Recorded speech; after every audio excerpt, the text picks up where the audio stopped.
Nitani, nous sommes toujours dans cette tranche des après-midi où nous parlons de sujets de société.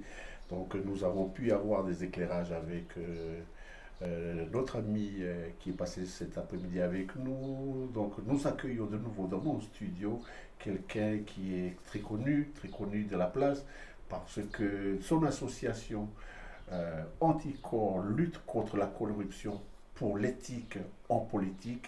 Monsieur Thierry Blaiseau, bonjour. Bonjour. Voilà, expliquez-nous ce que signifie du moins cette organisation Anticorps pour le présenter à nos auditeurs. Oui, bon, eh bien, Anticorps est une association nationale basée à Paris et qui, dans chaque région ou dans chaque département, selon les coins, il y a un référent local.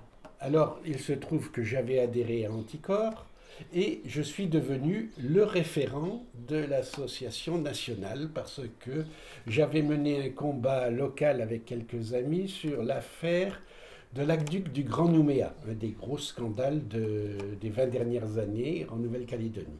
Voilà, alors suite à cette affaire sur laquelle d'ailleurs nous n'avons pas gagné juridiquement, mais sur le fond, d'une certaine manière, nous avons gagné.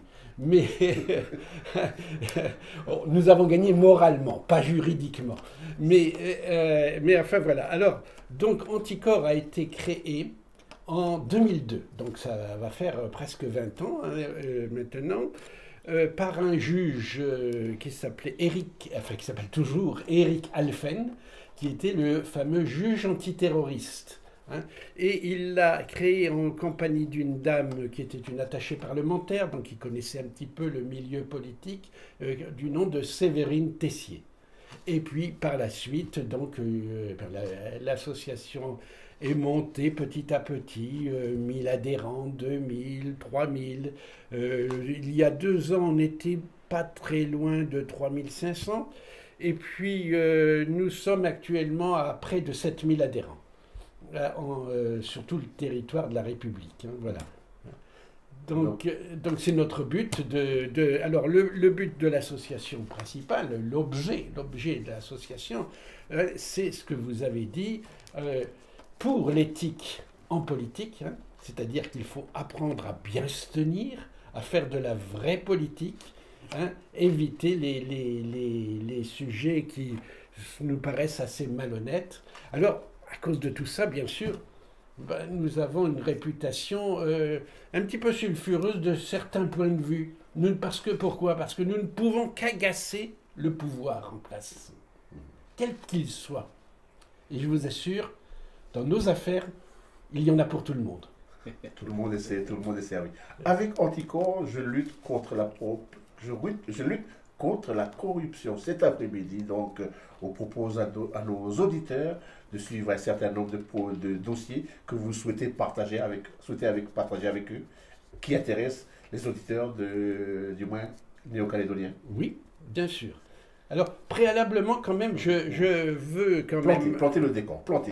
Je plante le décor.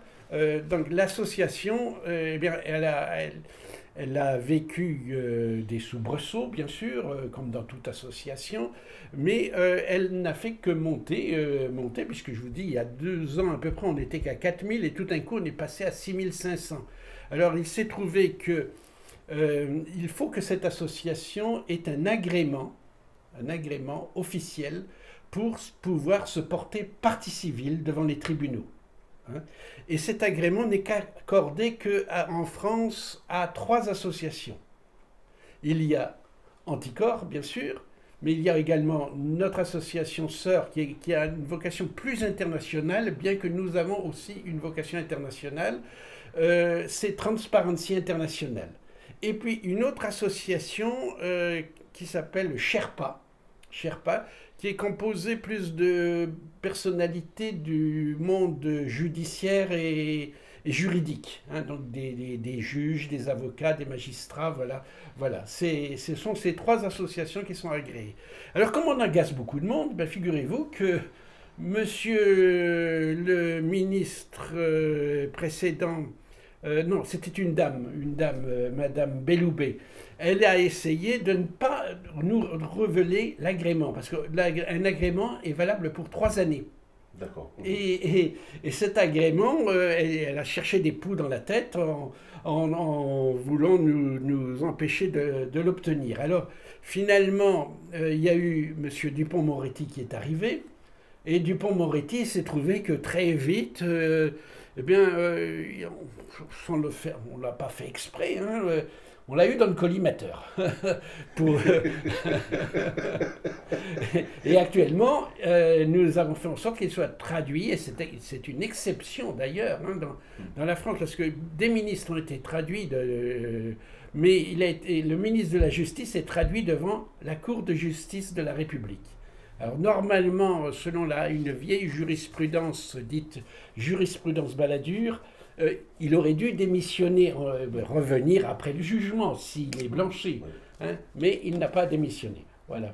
Hein. Sinon, et du coup, l'agrément? Alors l'agrément, M. Dupond-Moretti s'était retiré parce qu'il ne pouvait plus. Il avait refilé le bébé, si on peut dire, à Jean Castex, le Premier ministre, qui a mis du temps à nous accorder l'agrément, mais finalement, il nous l'a accordé, contraint et forcé. Parce que bien sûr, beaucoup de gens de tous bords, d'ailleurs, nous soutenaient. Et nous avons obtenu cet agrément. Et puis, s'il ne nous avait pas donné cet agrément, mais quelle image il aurait donné pour la présidentielle prochaine? Mais nous, on ne se serait pas gêné de signaler que le candidat soutient la corruption, puisqu'il refuse qu'on... Il ne soutient pas voilà. Anticorps. Voilà. Alors voilà, donc donc, en tout cas, nous avons eu... Ah, excusez-moi. Je vous en prie.